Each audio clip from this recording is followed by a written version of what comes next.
வணக்கம். இன்றைய முக்கிய நிகழ்வுகள்.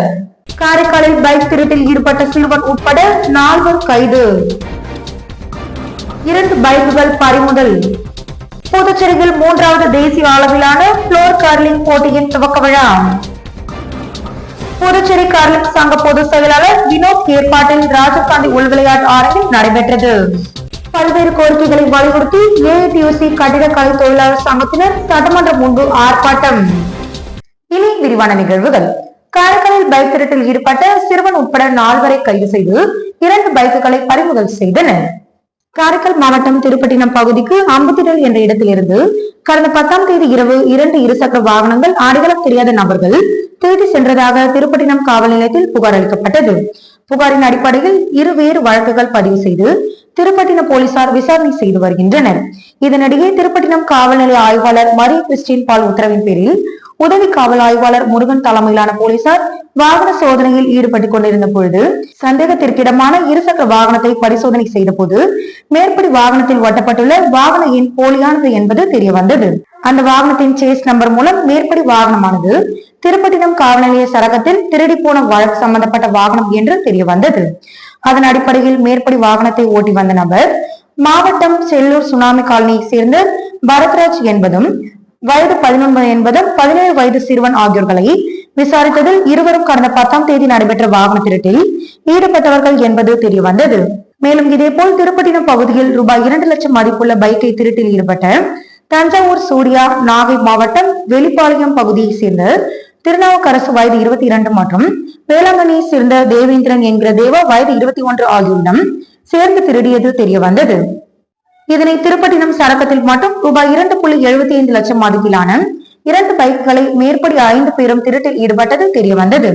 இதனை அடுத்து திருட்டில் ஈடுபட்ட சிறுவன் உட்பட பரத்ராஜ், சூர்யா, நாவுக்கரசு மற்றும் தேவேந்திரன் உட்பட 5 பேர் மீது வழக்கு பதிவு செய்த திருப்பட்டினம் காவல் நிலைய போலீசார் சிறுவன் உட்பட 4 பேரை கைது செய்த போலீசார் காரைக்கால் நீதிமன்றத்தில் ஆஜர்படுத்தி சிறையில் அடைத்தனர். மேலும் இவ்வழக்கில் தேடப்பட்டு வரும் முக்கிய தவறான தஞ்சாவூரை சேர்ந்த சூர்யா என்பவரை போலீசார் தேடி வருகின்றனர். சாராயம் கடத்தல் மற்றும் வாகன திருட்டு உள்ளிட்ட பல்வேறு வழக்குகள் நிலுவையில் உள்ளது போலீசாருக்கும் தெரிய வந்துள்ளது. மேலும் திருப்பட்டினம் பகுதியில் திருடப்பட்ட 2 பைக்குகளையும் போலீசார் பறிமுதல் செய்தனர். புதுச்சேரியில் 3வது தேசிய அளவிலான புளோர் கர்லிங் போட்டியின் துவக்க விழா புதுச்சேரி கர்லிங் சங்க பொதுச் செயலாளர் வினோத் ஏற்பாட்டில் ராஜீவ்காந்தி உள்விளையாட்டு அரங்கில் நடைபெற்றது. புதுச்சேரியில் 3வது தேசிய அளவிலான புளோர் கர்லிங் போட்டி துவக்க விழா புதுச்சேரி கர்லிங் சங்க பொதுச் செயலாளர் வினோத் ஏற்பாட்டில் ராஜீவ்காந்தி உள்விளையாட்டு அரங்கில் நடைபெற்றது.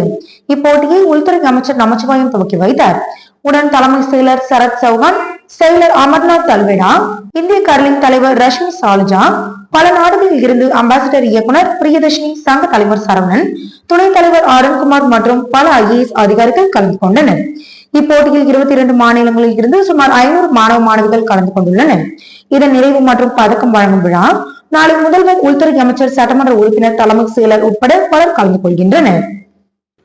விளையாட்டு வீரர்கள் இந்த சாம்பியன்ஷிப் போட்டியிலே கலந்து கொண்டு இன்றைக்கும் நாளைக்கும் இந்த போட்டியானது நடைபெற இருக்கின்றது. மிகச் சிறப்பாக இந்த போட்டியை புதுவை மாநில கர்லிங் அசோசியேஷன் சிறப்பான முறையில் ஏற்பாடு செய்திருக்கின்றார்கள்.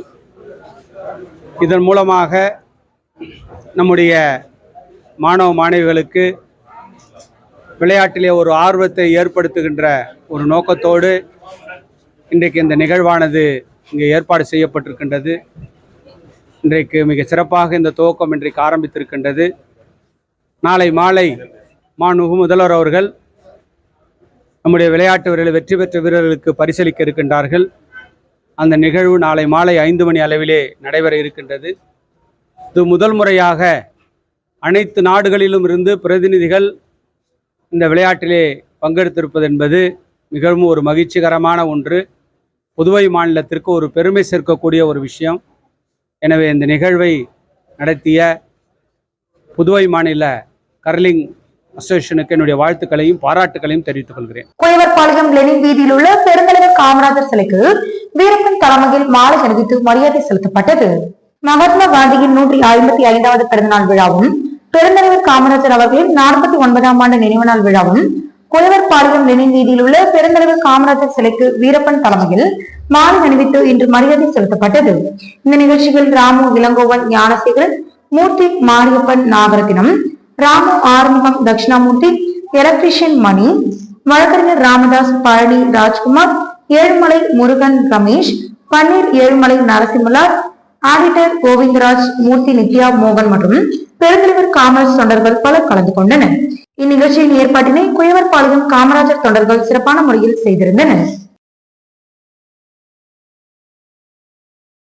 புதுச்சேரி கோவிந்த சாலை கல்வி பங்களாவில் அமைந்துள்ள அருள்மிகு ஸ்ரீ துலுக்கானத்தம்மன் உடனுரை ஸ்ரீ கம்பீஸ்வரர் ஆலயத்தில் புரட்டாசி மாத மகாலய அமாவாசை முன்னிட்டு நடைபெற்ற சிறப்பு பூஜையில் திரளான பக்தர்கள் கலந்து கொண்டு சுவாமி தரிசனம் செய்தனர். புதுச்சேரி கல்வி பங்களா கோவிந்த சாலை ஜெயராம் ஹோட்டல் எதிரே அமைந்துள்ள அருள்மிகு ஸ்ரீ துலுக்கானத்தம்மன் உடனுரை ஸ்ரீ கம்பீஸ்வரர் ஆலயத்தில் ஒவ்வொரு ஆண்டும் புரட்டாசி மாத மகாலய அமாவாசையை முன்னிட்டு சிறப்பு பூஜைகள் நடைபெறுவது வழக்கம். அந்த வகையில் நேற்று இரவு மகாலய அமாவாசையை முன்னிட்டு சிறப்பு பூஜைகள் நடைபெற்றது. தொடர்ந்து அம்மன், சிவபெருமான் ஆகியோர் சிறப்பு அலங்காரத்தில் பக்தர்களுக்கு அருள்பாலித்தனர். தொடர்ந்து சுவாமிக்கு மகா தீபாரதனையும் காண்பிக்கப்பட்டது. இதில் திரளான பக்தர்கள் கலந்து கொண்டு சுவாமியை வழிபட்டனர். பின்னர் இந்த பூஜையில் கலந்து கொண்ட அனைவருக்கும் பிரசாதமும் வழங்கப்பட்டது. இந்த விழாவிற்கான ஏற்பாடுகளை ராஜேஷ் உள்ளிட்ட நிர்வாகிகள் சிறப்பான முறையில் செய்திருந்தனர். பல்வேறு கோரிக்கைகளை வலியுறுத்தி ஏஐடியூசி கட்டிடக்கலை தொழிலாளர் சங்கத்தினர் சட்டமன்றம் முன்பு ஆர்ப்பாட்டம் நடத்தினர். ஏஐடியூசி கட்டிடக்கலை தொழிலாளர் சங்கத்தினர் பல்வேறு கோரிக்கைகளை வலியுறுத்தி சம்பாக்கோவில் எதிரே ஆர்ப்பாட்டம் நடத்தினர். ஆர்ப்பாட்டத்திற்கு தொழிலாளர் சங்க தலைவர் விஸ்வநாதன், பொதுச் செயலாளர் சந்திரசேகரன், பொருளாளர் கந்தன் ஆகியோர் தலைமை தாங்கினர். சங்க துணைத் தலைவர்கள் ஞானவேல், பாலன், ராஜகுமாரி, முத்துவேல், ராமு, அன்பழகன் ஆகியோர் முன்னிலை வகித்தனர். ஆர்ப்பாட்டத்தில் தீபாவளி பண்டிகை முன்னிட்டு ரூபாய் 6000 வழங்கிட கோரியும், நலவாரிய உறுப்பினர்களை நியமிக்க கோரியும் மற்றும் பல்வேறு தீர்மானங்களை நிறைவேற்ற கோரியும் ஆர்ப்பாட்டம் நடைபெற்றது. மார்க்கணம் அருகே ஞானக்கல் மேடு அருள்மிகு ஸ்ரீ சுயம்புபூத காளியம்பாள் திருக்கோவிலில் புரட்டாசி மாதம் மகாலய அமாவாசை முன்னிட்டு தீச்சட்டி எடுத்தல் விழா நடைபெற்றது.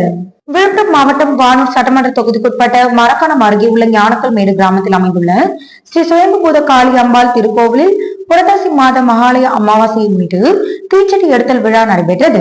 இதில் சுற்று வட்டாரத்தை சேர்ந்த கிராம மக்கள் கலந்து கொண்டு தீ மூட்டி கற்பூரம் ஏந்தி தீச்சட்டி எடுத்து தங்களது வேண்டுதலை நிறைவேற்றினர். முன்னதாக பிரம்ம தேசம் வெங்கடேசன் குருகளால் சிறப்பு யாகசாலை பூஜைகள் நடைபெற்றது. அதனைத் தொடர்ந்து அம்மனுக்கு பால், தயிர், சந்தனம், இளநீர், பன்னீர், பழங்கள், பஞ்சாமிர்தம், தேன் உள்ளிட்ட பல்வேறு திரவியங்களால் அபிஷேகம் செய்யப்பட்டது. இந்நிகழ்ச்சிக்கான ஏற்பாடுகளை முன்னாள் வானூர் ஒன்றிய பெருந்தலைவர் VMR சிவா தலைமையில் பக்தர்கள் சிறப்பாக செய்திருந்தனர். மேலும் நவராத்திரி விழாவின் தொடக்க விழாவாக ஆலயத்தில் கொலு பூஜையும் செய்யப்பட்டது. இந்நிகழ்ச்சியில் உபயதாரர் திருஞான சம்பந்தர் விஜயலட்சுமி குடும்பத்தினர், ரவிச்சந்திரன் புனிதா குடும்பத்தினர் மற்றும் அறிவுடை நம்பி உமாராணி குடும்பத்தினர் கலந்து கொண்டனர். மேலும் இந்நிகழ்ச்சியில் முன்னாள் ஊராட்சி மன்ற தலைவர் துருவை முத்துவேல், முன்னாள் ஒன்றிய செயலாளர் KT தனசேகரன், முன்னாள் கிராம நிர்வாக அலுவலர் மணிமாறன், கீழ்குத்தப்பாக்கம் ஐயப்பன், துணைத் தலைவர் புருஷோத்தமன், புதுவை பழக்கடை அருள், ஓமிப்பூர் பம்மை முத்து, அருள்மிகு ஸ்ரீ சுயம்புபூத காளியம்பாள் திருக்கோயில் மகளிர் சேவை குழுவினர் உட்பட சுற்று வட்டாரத்தை சேர்ந்த ஏராளமான பொதுமக்கள் கலந்து கொண்டு சிறப்பித்தனர். இதனைத் தொடர்ந்து விழாவில் கலந்து கொண்ட பக்தர்கள் அனைவருக்கும் இரவு உணவும் வழங்கப்பட்டது.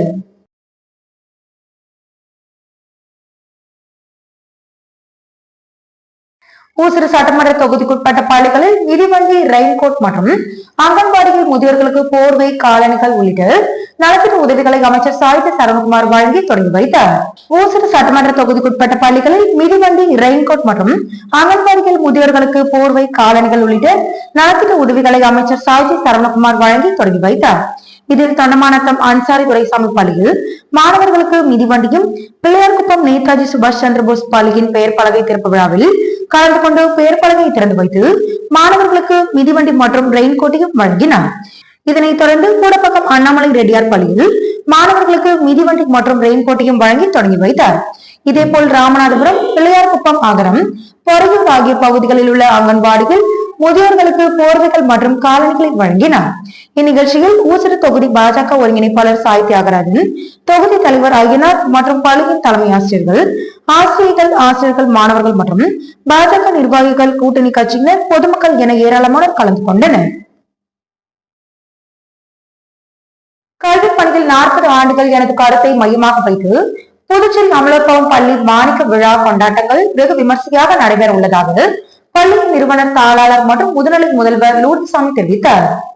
இது தொடர்பாக பள்ளி வளாகத்தில் செய்தியாளர்களை சந்தித்த அவர், 1984ஆம் ஆண்டு 3 ஆசிரியர்கள் 30 மாணவர்களுடன் தொடங்கப்பட்ட அமலோற்பவம் பள்ளியானது இடைவிடாத உழைப்பினாலும் அசைக்க முடியாத இறை நம்பிக்கையாலும் இன்று இமயம் போல் உயர்ந்துள்ளது என்றார். 40 ஆண்டு கால வரலாற்றில் தமிழகம் மற்றும் புதுச்சேரியில் மாநில அளவில் நடைபெற்ற அரசு பொதுத் தேர்வுகளில் பல்வேறு சாதனைகளையும் பாராட்டுகளையும் பெற்றுள்ளது. இந்த சாதனைகளை கொண்டாடும் விதமாக 40 ஆண்டு நிறைவு மாணிக்க விழா மற்றும் கொண்டாட்டங்கள் வருகின்ற 5ஆம் தேதி முதல் 9ஆம் தேதி வரை 5 நாட்கள் நடைபெற உள்ளதாக குறிப்பிட்டார். முதல் நாளான 5ஆம் தேதி காலை கடலூர் புதுவை உயர்மறை மாவட்ட பேராயர் பிரான்சிஸ் கலிஸ் மற்றும் அருள் தந்தையர்கள் சிறப்பு ஆசிரியருடன் விழா தொடங்குகிறது. தொடர்ந்து மாலையில் புதுச்சேரி துணைநிலை ஆளுநர் கைலாஷ்நாதன் சிறப்பு விருந்தினராக கலந்து கொண்டு கலை அறிவியல் மற்றும் திறன் கல்வி கண்காட்சியை தொடங்கி வைப்பதாக தெரிவித்தார். இந்த கண்காட்சிகள் 2300 மாணவர்களின் 1112 படைப்புகள் இடம்பெறுகின்றன என்றும் இதில் கலை அறிவியல் திறன் கல்வி, முப்பரிமாண திரையரங்கம் மற்றும் ரோபோட்டிக் கண்காட்சி, நாணய கண்காட்சி மற்றும் புத்தக கண்காட்சி ஆகியவை இடம்பெற உள்ளதாகவும் குறிப்பிட்டார். இதனைத் தொடர்ந்து அமலோற்பவம் வெள்ளி விழா நினைவு கோப்பை காண சிறப்பு வினாடி வினா போட்டிகள், இதனைத் தொடர்ந்து முதலமைச்சர் ரங்கசாமி கலந்து கொண்டு 25 ஆண்டுகள் பள்ளியில் சிறப்பாக பணியாற்றிய ஆசிரியர் மற்றும் ஊழியர்களுக்கு தங்க காசுகளை வழங்குகிறார். தேர்வு நாளன்று சமூக நீதி மற்றும் மாநிலங்களுக்கு இடையேயான அதிகார பகிர்வுக்கான மத்திய அமைச்சர் ராம்தாஸ் அத்வாலே கலந்து கொண்டு மாணவ மாணவிகளுக்கு பரிசுகளை வழங்கி கௌரவிக்கிறார். தொடர்ந்து புதுச்சேரியில் உள்ள அமைச்சர்கள், சட்டமன்ற உறுப்பினர்கள், முக்கிய பிரமுகர்கள் கலந்து கொள்வதாக குறிப்பிட்ட பள்ளிக்கு நிறுவனர் தாளாளர் லூர்துசாமி மற்றும் இந்த விழாவில் பொதுமக்கள் அனைவரும் பங்கேற்க வேண்டும் என்றும் அவர் கேட்டுக்கொண்டார்.